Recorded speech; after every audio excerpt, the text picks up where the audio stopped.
벌써 2024년도 3월 세 번째 주일입니다. 특별히 다음 주는 종려주일이고 또 그 다음 주간은 고난주간이고 또 부활주일을 맞이하게 됩니다. 어떤 말씀으로 같이 나눌 수 있을까 생각하다가 하나님의 최후 심판에 대해서 한번 나눠보자 그런 생각을 갖고 어떤 심판이 있는가를 알고 삽시다. 어떤 심판이 있는가를 알고 삽시다 라고 하는 말씀으로 오늘 하나님의 말씀을 드리려고 해요. 어떤 청년이 예수님을 찾아왔어요. 그리고 예수님께 묻습니다. 이 청년이 예수님을 찾아온 이유는 영생에 대한 갈망 때문이었어요. 이 세상 다 살고 난 다음에 우리 사람들은 어떻게 되는가? 영원한 하나님의 나라가 있다고 하는데 어떻게 하면 그 나라를 소유할 수 있겠는가? 영생에 대한 갈망 때문입니다. 이 청년은 자신의 어떤 행위를 통해서 어떻게 하면 어떤 행위를 통해서 영생에 이를 수 있는 조건이 있는가? 이렇게 생각을 했던 거예요.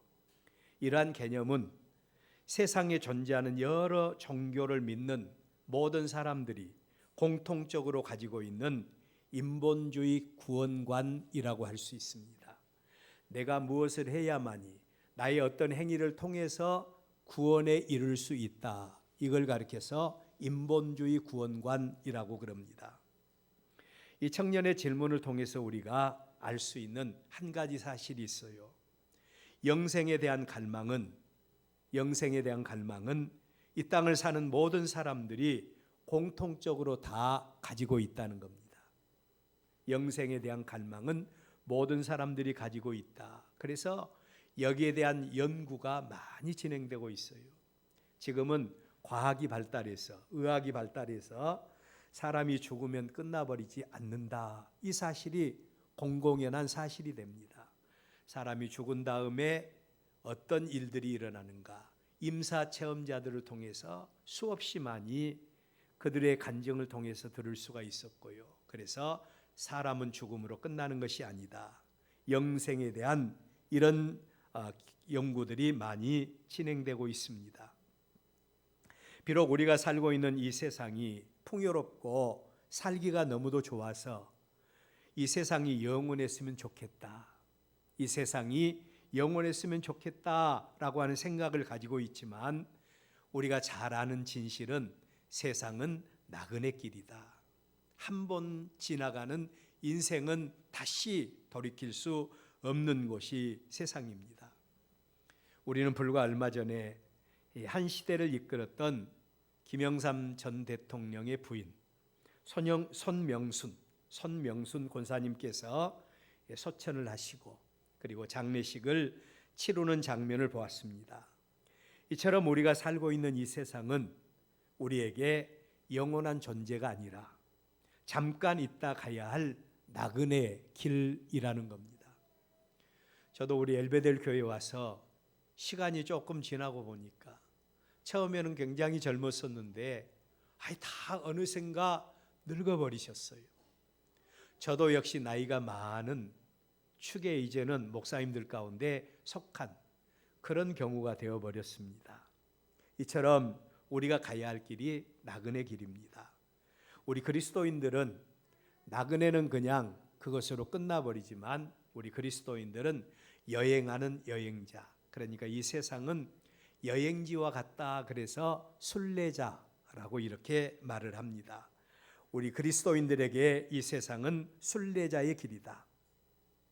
그렇다면 우리 인생길이 나그네 길이고 우리 인생길이 순례자의 길이라고 한다면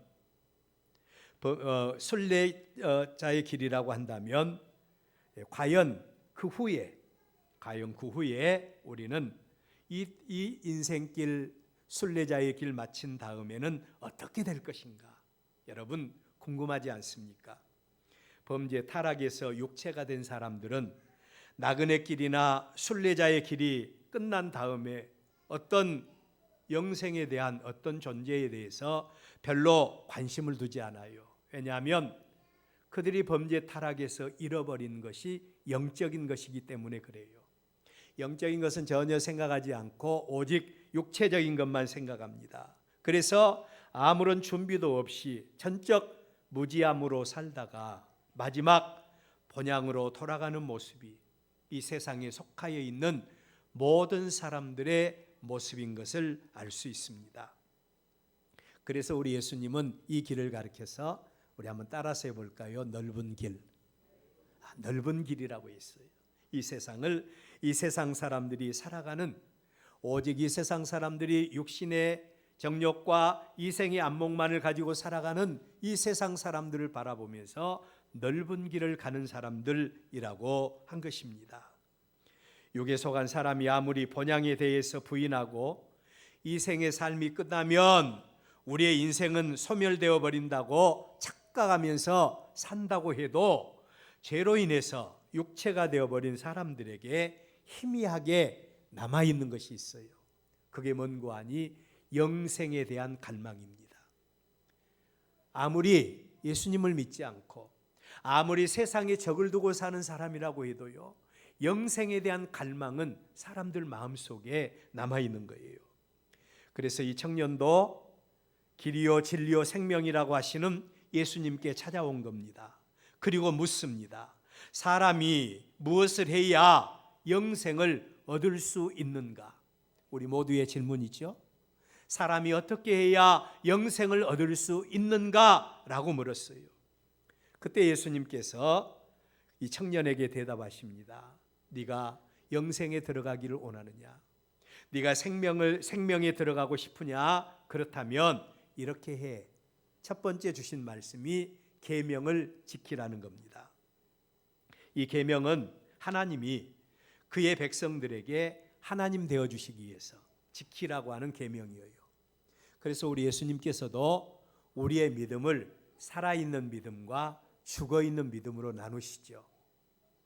살아있는 믿음은 어떤 믿음인고 하니 하나님의 말씀을 듣고 행하는 자들, 하나님은 그 말씀 속에서 능력으로 역사하시고 하나님의 말씀대로 순종하는 자들에게 하나님은 그들의 하나님이 되어주시는 겁니다. 그래서 하나님은 그 백성들에게 관계해 주시기 위해서, 그들의 하나님이 되어주시기 위해서, 그들에게 생명 주시기 위해서, 복 주시기 위해서 계명을 주셨어요. 그렇다면 그 계명은 뭘 의미합니까? 첫째로는 하나님을 경외하는 겁니다. 하나님 외에 다른 신을 섬기지 말고 오직 하나님만을 섬기는 것, 그게 첫 번째 계명이에요. 두 번째 계명은 대인 관계에 대한 계명으로 살인하지 말라, 간음하지 말라, 도적질하지 말라, 거짓 증언하지 말라라고 하는 말씀뿐만 아니라 부모를 공경하고 이웃을 자신과 같이 사랑하라라고 하는 것이 계명이라고 말씀을 하신 겁니다. 자, 예수님의 이 말씀을 들은 이 청년은 순간적으로 마음이 푹 내렸어요.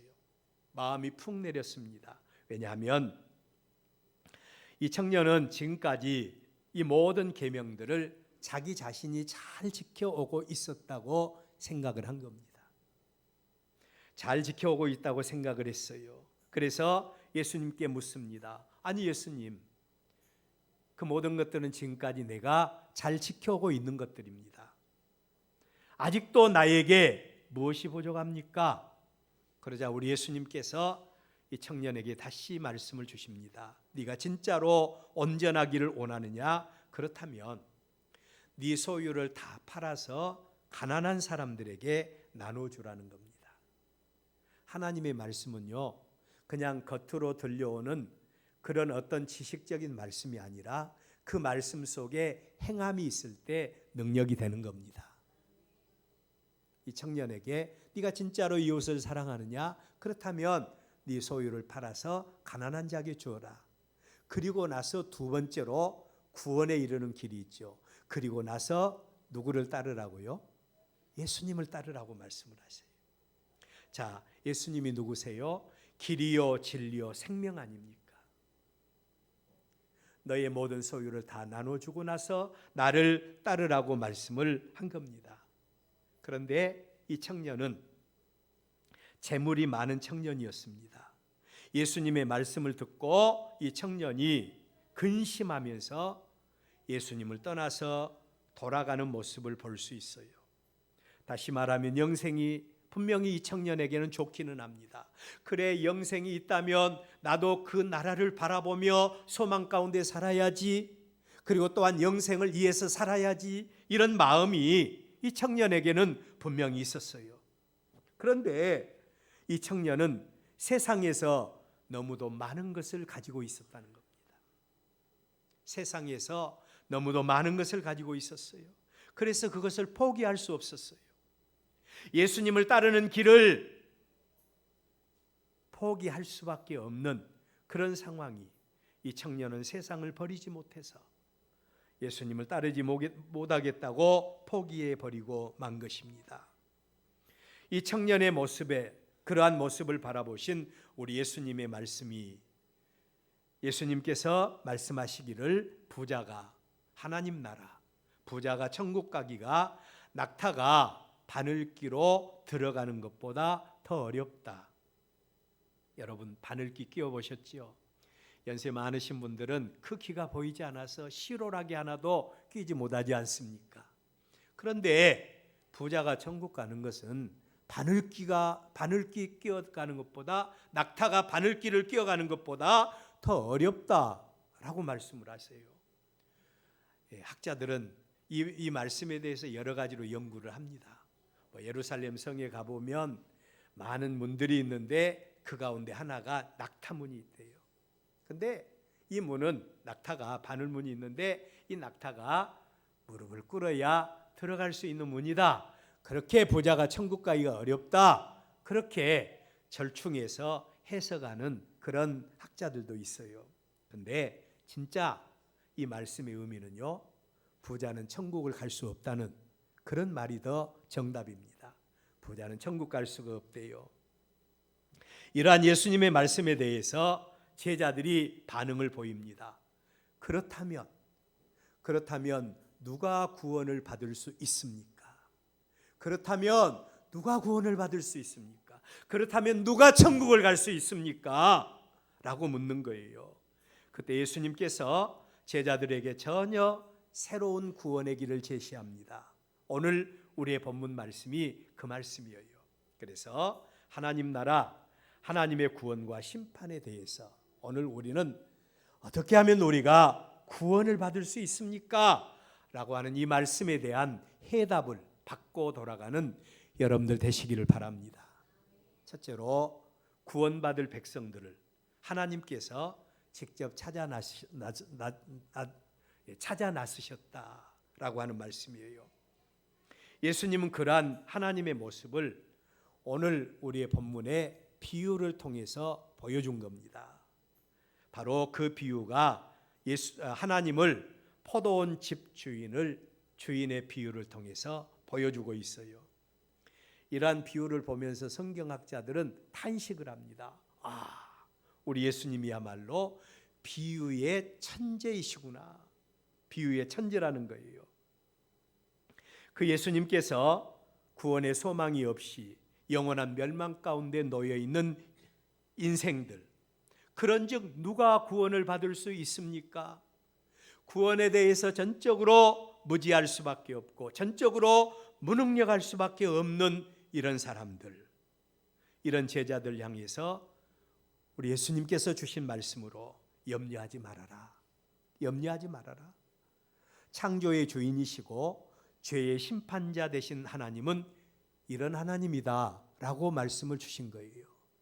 그게 뭔고 하니, 예수님은 구원의 주체가 되신 하나님을 포도원 집주인으로 비유를 하면서 이런 비유를 지금 들고 있는 겁니다. 그 포도원은 어떤 포도원인고 하니, 많은 일꾼들을 필요로 하는 포도원입니다. 유대인들은 포도원에 대해서 잘 알고 있었어요. 이 포도원은 지금 수확을 해야 되는 아주 적기를 맞이한 그런 포도원이었다. 그래서 포도원 주인은 포도원에 수확을 하기 위해서 장터로 가서 많은 사람들이 모여있는 그곳에 가서 일꾼들을 모집을 해다가 포도원에 일을 해야만이 이 포도원에 수확을 할 수 있는데, 만약에 그 시기를 놓쳐버리면 포도원의 모든 작물들을 다 폐기 처분할 수밖에 없는 아주 촉박한 그런 시기를 맞이하는 그런 포도원으로 인식되는 그런 포도원이었다는 거예요. 그런데 예수님은 그 포도원의 주인으로 하나님을 소개하는 겁니다. 구원받을 백성들을 향하신 하나님, 죄의 심판자이시고 만왕의 왕이신 하나님께서 마치 포도원 집 주인이 포도원에 일할 일꾼을 찾아 나선 것 같이 구원받을 백성들을 하나님이 친히 찾아서 나서셨다라고 하는 말씀을 지금 비유로 주고 있는 겁니다. 그런즉 누가 구원받을 수 있는 사람이 있겠는가? 절망 중에 있는 인생, 소망 없는 인생들의 부르짖음입니다. 우리도 구원받고 싶습니다. 우리도 천국 가고 싶습니다. 그런데 우리가 어떻게 해야 천국을 갈 수 있습니까? 전적으로 무능력할 수밖에 없는 우리들이에요. 사람으로는 아무것도 할 수 없습니다. 이것이 범죄에 타락한 사람들의 모습이지요. 그런데 만왕의 왕이신 하나님께서 구원받을 백성들을 택하시기 위해서 찾아오셨다는 거예요. 우리는 이 모습을 가리켜서 우리 교회에서 가장 많이 쓰는 단어를 생각합니다. 은혜입니다. 은혜. 이 은혜라고 하는 말은 아무것도 기대할 수 없고 아무것도 바랄 수 없는 사람에게 조건 없이 그냥 주는 것을 가리켜서 은혜라고 말을 하지요. 예를 들어 본다면 애굽 땅에서 종살이하던 이스라엘 백성들, 애굽 땅에서 소망이 없는 그 백성들의 모습을 출애굽기 2장 23절 말씀은 한마디로 압축해서 이렇게 소개합니다. 여러 해 후에 애굽 왕은 죽었고 이스라엘 자손은 고된 노동으로 말미암아 탄식하며 부르짖었다. 이스라엘 백성들이 애굽 땅에서 날마다 그들이 해야 되는 고된 노동으로 말미암아 탄식하고 있는 겁니다.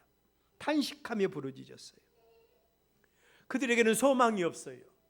어떻게 하면 이 노동에서 벗어날 수 있을까? 그들의 힘으로는 전적으로 무능력한 모습이에요. 그런데 그 노동으로 말미암아 부르짖는 소리가 누구에게 들렸다고요? 하나님께 들렸다는 겁니다. 하나님께 들렸어요. 한마디로 소망 없는 이스라엘 백성들의 모습인데 하나님께서 그 소리를 들으시고 그리고 그들에게 관계해 주시고 그들을 애굽 땅 종되었던 곳에서 구원해 주셨다는 겁니다. 하나님의 은혜이지요. 오늘 우리의 본문의 구원의 소망은 사라지고 영원히 멸망당할 수밖에 없는 인생들을 지켜보신 하나님께서 구원받을 백성들을 구원하기 위해서 직접 하나님이 나서신 겁니다.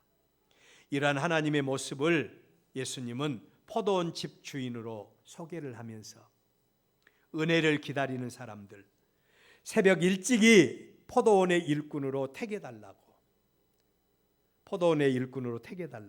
인력시장에 나와서 은혜를 기다리고 있는 많은 사람들 가운데서 하나님이 그들 가운데서 직접 호명해서 그 이름을 부르시고 그리고 포도원에 일할 자를 뽑아서 일꾼으로 택하셨다는 겁니다. 이 모습이 바로 어떤 모습인고 아니 하나님께서 죄로 말미암아 죽을 인생들 어떻게 하면 구원받을 수 있습니까? 구원의 은혜를 사모하는 사람들, 이런 사람들을 하나님께서 직접 한 사람 한 사람 이름을 지명하여 불러 택하셨다는 거예요. 바로 그 모습이 구원받은 성도, 하나님 거룩한 백성들의 모습인 줄로 믿으시기를 바랍니다. 자, 여러분, 그 모습이 바로 우리의 모습이에요. 구원받은 우리의 모습입니다. 자, 일꾼으로 지명받은 사람들 얼마나 기뻤겠습니까? 하루를 벌어서 하루를 먹고 살아야 될 그들에게 일할 수 있는 현장이 있다. 지금 그들이 하루 벌어서 하루를 먹고 일하고 품삯을 받아서 가족의 식구들을 먹여 살려야 되는데 그들이 태감을 받았어요. 포도원에서 일하고 있어요. 행복하겠어요? 안 하겠어요? 너무너무 행복한 겁니다. 너무너무 행복해요. 그리고 또한 그들에게 있어서 그들이 태감받았다는 사실은 감사의 일이고, 그리고 받을 일당으로 인해서 그들의 신음도 다 놔도 될 그런 상황입니다. 이 모습이 바로 죄의 근심, 죄의 고통, 죄의 멸망, 그리고 영원한 지옥 형벌을 받을 수밖에 없는 우리에게 하나님께서 한 사람 한 사람 불러 택하셨을 뿐만 아니라 하나님의 은혜의 보좌 앞으로 우리를 인도하셨다는 거예요. 인도하셨을 뿐만 아니라 우리에게 구원의 확신을 주신 겁니다. 하나님의 품 안에 있는 우리 얼마나 행복한 사람들이에요. 걱정 근심이 없어요. 이들에게 모든 문제가 하나님의 은혜로 다 해결되어 버린 그런 모습이죠. 이 땅에서 구원받은 성도의 모습입니다. 그렇다면 이러한 하나님의 은혜와 또한 우리가 받은 축복 앞에서 우리의 모습은 어떻습니까? 아무런 감각도 없습니까? 받은 은혜를 우리는 누리고 살면서 세상 영광 다 버린다 할지라도 주님 한 분만으로 만족함을 누리고 살겠습니다. 이런 고백이 우리의 마음속에 있어요. 믿는다고 하면서도 아직도 온갖 근심과 걱정과 염려와 고통이 찌들은 이런 삶을 살아가며 하루하루를 두려움 속에서 살아가고 계세요. 여러분, 우리 하나님의 거룩한 백성으로 택함받은 우리는 세상 가운데 버려진 자들이 아니라 적어도 포도원 집주인이 은혜를 사모하는 사람들을 포도원으로 인도했다는 거예요. 포도원에서 일할 수 있으므로 그 모든 일꾼들의 근심 걱정이 사라져버린 것 같이 오늘 예수 그리스도 안에서 구원받고 생명 얻은 우리 모두가 하나님의 은혜 가운데서 하나님이 주시는 은혜와 평강을 누리며 살아가는 저와 여러분들이 될 수 있기를 바랍니다. 이 기쁨으로 충만한 저와 여러분들이 될 수 있기를 바랍니다. 이게 바로 구원받은 성도의 모습이에요. 두 번째로 하나님의 구원 역사는 한 번 택하신 다음에 끝나버렸는가? 우리 한번 따라서 해볼까요? 하나님의 구원 역사는 오늘도 계속 진행 중이다. 할렐루야. 은혜로우신 하나님의 구원 역사입니다. 하나님의 구원 역사는 한 번 택한 다음에 끝나버리는 것이 아니라 계속해서 진행되고 있다는 거예요. 포도원의 수확의 시기, 포도원의 모습은 비유의 천재이신 우리 예수님의 모습을 잘 대변하고 있습니다. 포도원 집주인에게 포도원에서 일해야 될 일꾼들은 너무나 많이 필요로 했어요. 아침에 일찍 가서 택한 일꾼들, 그것만을 가지고 이 일꾼들로 포도원 수확이 어느 정도 해결되리라고 생각했는데 일꾼이 부족한 겁니다. 그래서 포도원 주인은 아침에도 아침 9시에도 시장에 나가봅니다. 거기에는 주인의 택함받을 일꾼들이 많이 기다리고 있어요. 그들 가운데서 몇 사람을 택해서 다시 포도원에 가서 일하라고 내가 상당하게 너희들에게 값을 주리라고 하면서 포도원으로 들여보냅니다.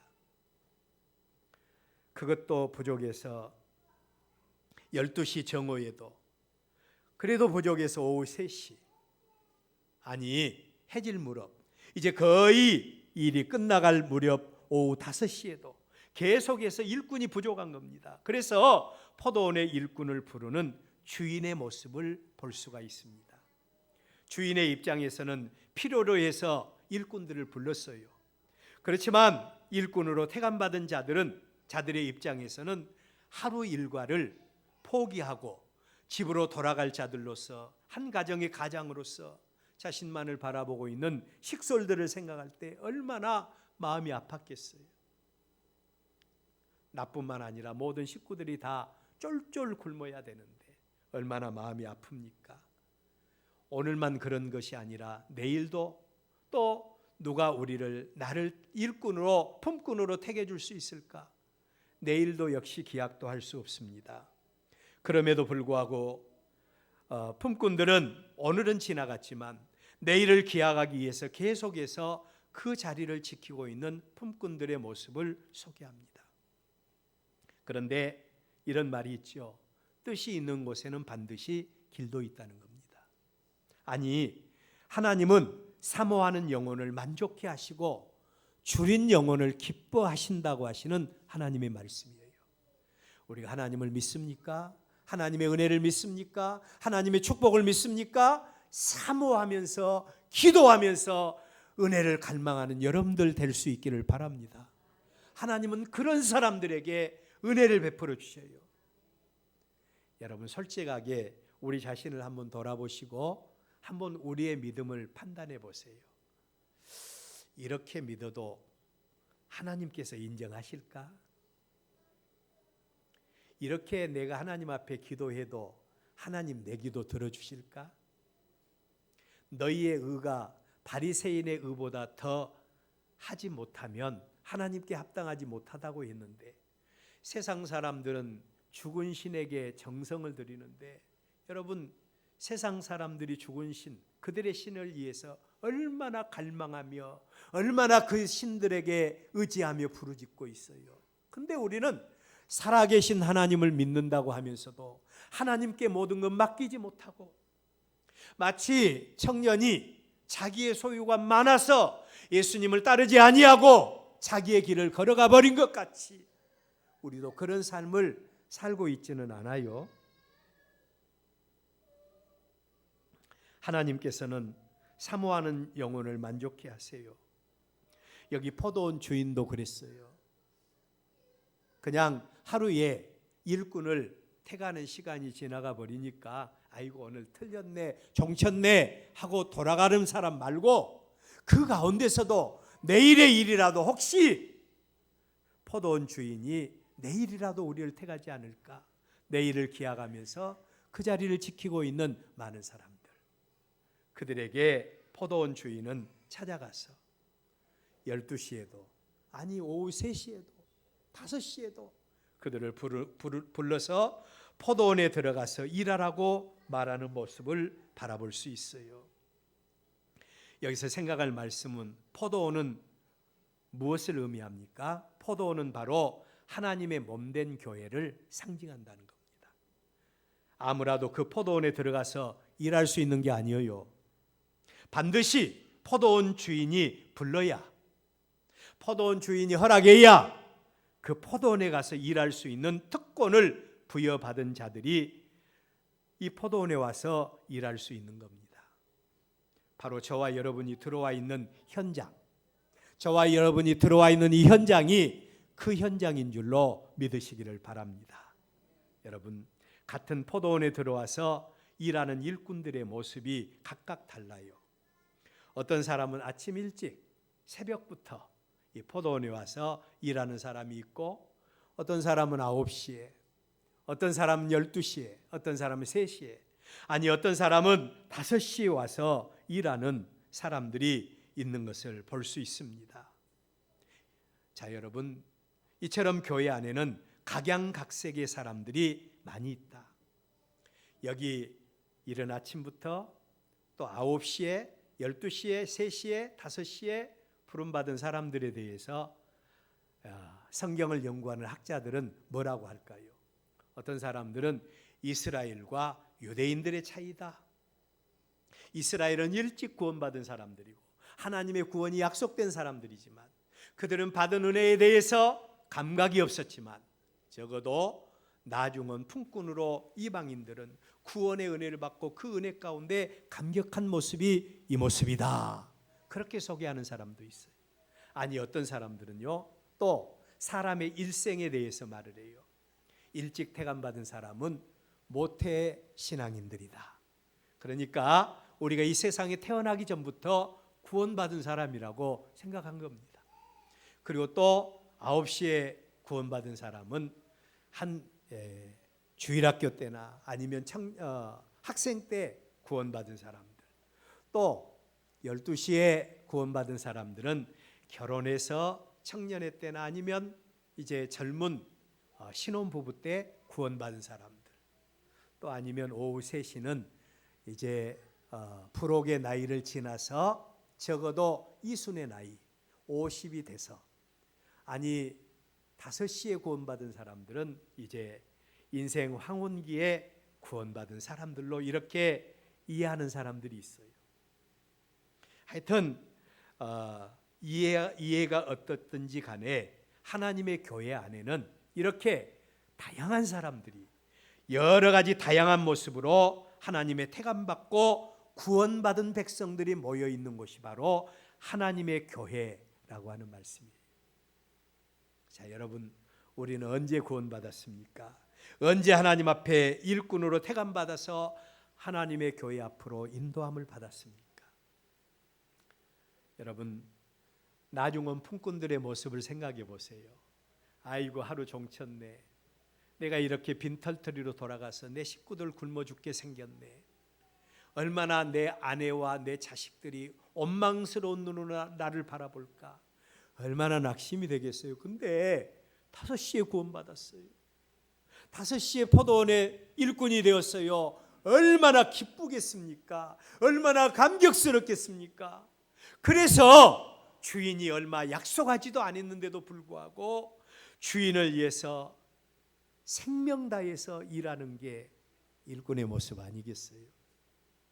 저는 우리 성도들이 하나님 앞에 어떤 모습으로 하나님을 섬길 것인가 생각해 보면서 적어도 5시에 구원받은, 5시에 일꾼으로 택함받은 이 사람과 같이 우리가 하나님 앞에서 하나님의 일에 충성할 때 그냥 억지로 하는 게 아니라, 의무적으로 하는 것이 아니라 그 은혜의 감격에서 하나님의 영광을 위해서 죽도록 충성하는 이런 성도가 우리 엘베델 교회 성도가 되어졌으면 좋겠다. 여러분들, 아멘에 대한 책임감을 가져야 돼요. 그리고 우리는 이 믿음을 가져야 됩니다. 그래야 하나님께서 바라보실 때 적어도 이 주인, 포도원 주인이 포도원 일꾼들을 부른 다음에 그들을 그냥 너희들 가서 일해라 하고 그냥 놔뒀겠어요? 그들이 일하는 모습을 뒤에서 지켜보고 있지 않았겠어요? 감격스럽게 일하는 이들의 모습 보았겠지 않습니까? 하나님도 그런 모습이라는 거예요. 마지막으로 하루해가 지난 다음에 품꾼들을 불러서 싹쓸 지급하는 집주인의 모습입니다. 포도원 집주인의 모습이에요. 8절 말씀 우리 다 같이 한번 읽어볼까요? 시작. 저물매 포도원 주인이 청지기에게 이르되 품꾼들을 불러 나중 온 자로부터 시작하여 먼저 온 자까지 싹쓸 주라 하니. 아멘. 이 말씀 속에는요 몇 가지 의미가 함축되어 있습니다. 첫째로는 여기 날이 저물매 포도원 주인이 청지기에게 이르되, 여기 저물었다라고 하는 이 말을요 인생의 나그네 길을 마치는 날로 성경학자들은 봅니다. 우리 인생이 우리가 이 세상 다 산 다음에 날이 저물잖아요. 그리고 우리가 죽어야 될 때가 되지 않아요. 바로 그때가 날이 저물 때라는 겁니다. 날이 저물었어요. 세상의 모든 사람들은 이처럼 세상을 살되 하루살이와 같이 시간의 지배를 받고 사는 존재가 우리들인 거예요. 우리들입니다. 다음으로 날이 저물매 두 번째로는 뭐라고요? 주인이 청지기에게 이르되, 주인은 하나님이십니다. 그리고 청지기에게 싹쓸 지불하게 하라고 했는데, 여기 청지기를 누구로 보는 거 아니? 예수님으로 봐요. 예수님으로 봅니다. 그리고 그 예수님에게 하루해를 다 넘기는 시점에서 인생의 이제 일생을 다 산 다음에 인생의 황혼기에 접어들어서 죽음에 들어는 인생들을 향하여 하루해를 다 넘기는 시점에서 품삯을 지불하게 하는 행위를 최후 심판으로 봅니다. 최후 심판이요. 우리가 인생 마친 다음에 우리가 최후 심판을 하나님 앞에 받게 된다는 거예요. 최후 심판으로 해석을 합니다. 이 땅을 사는 모든 사람들이 인식하고 살든 그렇지 못하고 살든지 간에 모두가 다 우리는 청지기 인생이라는 겁니다. 이 땅에 존재하는 모든 것들 가운데 목적이 없는 것이 존재하는 것은 아무것도 없습니다. 하물며 사람을 만물의 영장이라고 하지 않습니까? 만물의 영장인 사람이 목적 없이 이 세상을 살다가 창조의 주인 대신 하나님 앞에 간다. 여러분 그렇게 가지 않아요. 하루해가 다 저물고 있습니다. 여러분의 인생은 어때요? 하루해가 다 저물고 있습니까? 우리 모두도 생명의 주인이신 하나님 앞에 가서 심판을 받아야 할 존재들인 겁니다. 청지기에게 이르되 품꾼을 불러서 그들에게 싹쓸 지불하라는 거예요.